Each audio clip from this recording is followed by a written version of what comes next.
Hi, my name is Ashley Scher. I'm the founder and CEO of ShareLove.Fund. We are studying Book 3, Sutra number 3 of the Sutras of Patanjali. In English, 3.3 reads, contemplation or profound absorption, or also in Sanskrit, the word for contemplation or meditation means bringing into harmony. So meditation is synonymous with harmony. So contemplation is the same meditation when there is the shining of the object alone as if devoid of form. So what does that mean? The meditation comes in the state of contemplation or intense concentration. Our effort is there only up to the meditation. We put all our effort into the concentration, and then it becomes effortless when we're in deep concentration. So we talked about the gaze, or sort of like zoning out. So you kind of put the effort into the thoughts, but then once your mind is converged on what you're concentrating on, then it doesn't take effort. And you're just there in meditation. And we talked about when the meditation is over, people will kind of think, oh, that was fast, even if it was an hour meditation. It's sort of like the work is to get on the train before it leaves without you. But then once you're on the train, you're just kind of going along for the ride. And you're like, oh, I can't believe we arrived at the destination already. Sort of like falling asleep, we talked about in earlier ones. But in deep meditation, you don't even know that you're meditating. You are not knowing because you are converged with the meditation. Like you are one with the meditation. That's what yoga sort of tells us. It's like a total oneness, not like, oh, my foot hurts and I am late and, thinking about all these different things. It's just like total solidarity. That's what it says. You can take it or leave it, and but it's good to explore different ideas for critical thinking.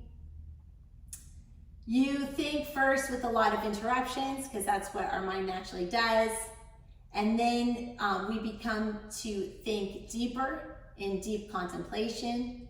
In meditating, we have three things: the meditator, the meditation, and the object that we're meditating on. So it can be a real object, or it can be an idea. It can be like the words, like, I am going to be okay. I'm going to be okay. You can meditate on that. It's what works for you. There is no feeling when deep into meditation. To give a scientific analogy, if you keep adding drops to an alkaline solution to an acid, at one point the solution becomes alkaline. At that point, you're adding more solution and there's no more acid there. The giver and the receiver become one. Either the receiver was more acidic, or the giver was less acidic, but through the conversion of meditation, it becomes one. You don't notice the distinction between the mind and the body. There's convergence. Yogis say that it's difficult to put into words what it really feels like to be deep in meditation. That there's different levels of sort of focus and concentration. That some people can experience total bliss. And that while our mind is still running and questioning, and while our senses are still picking up cues from all around us, then we're not completely free. And we're completely free when we can control our mind. When we can control our mind from being roused. So roused is stimulated. So as long as all the smells and sounds and sights and tastes trigger us, then we're not completely free. When we get to choose what we'll react to, and when we get empowered within ourselves to tell our mind, I don't care what that smell smells like. I don't care what I see. I have decided that right now I'm going to do this stretch. Or I've decided right now that I am going to take 3 breaths. And you know what? If this sound happened or something, you know, I'm not going to be a yo-yo. Like when we get control of our mind, then that's freedom, because we can make decisions that will lead to positive consequences. Consequences are results of actions. Consequences can be positive if the actions are positive. So, you know, kind of think about being offense of doing good for yourself to get yourself the results that you want. And we can have a good offensive strategy when we're in control, when we have our A game on, when we're not a yo-yo or a puppet to our mind and senses.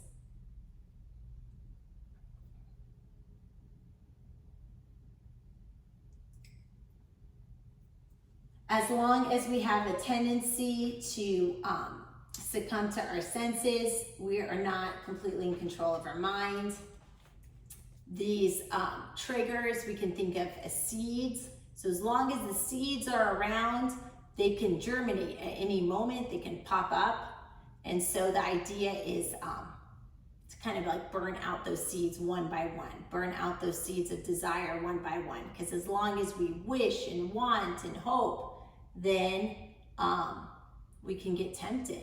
And when we get tempted, then we can kind of make bad decisions out of wish and want and hope. So by like burning out those seeds of desire, we gain control. What if we're just comfortable as is? You know what? I don't need anything. What if you just felt comfortable like that? Would that give you more power? I don't know. You know, I'm just a person too, on my own path, trying to figure it out too. So everything we talk about here is to stimulate your own critical thinking. This is not brainwashing. This is, you know, encouraging people to get a jump start and to start thinking about how they can let go of stress and bring in some positivity and kind of slow down and focus on making some good decisions. All the thoughts, all the desires become selfless when we really start to meditate. The selflessness says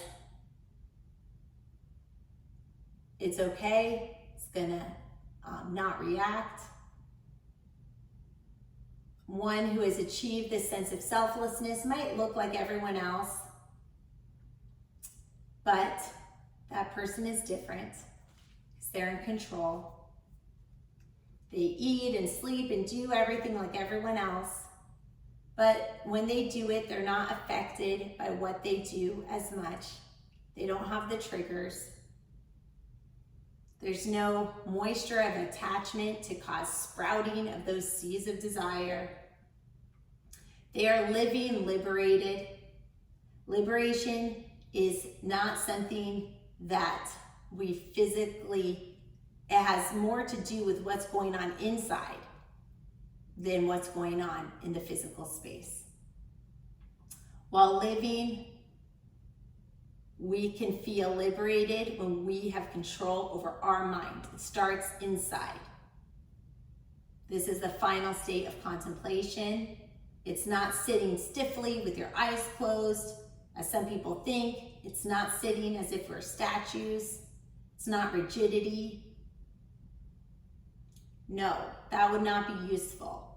It is a connectedness to your whole self and a control over your senses. It's active.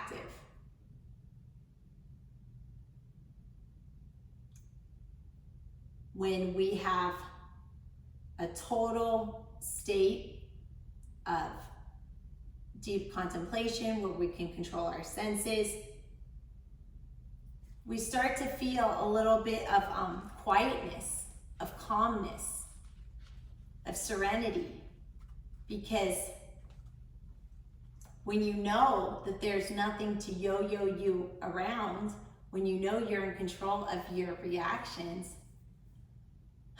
you don't have to anticipate so much and worry so much about the future, because you know that what comes your way, you'll deal with it. And so that creates a sense of calmness. Namaste.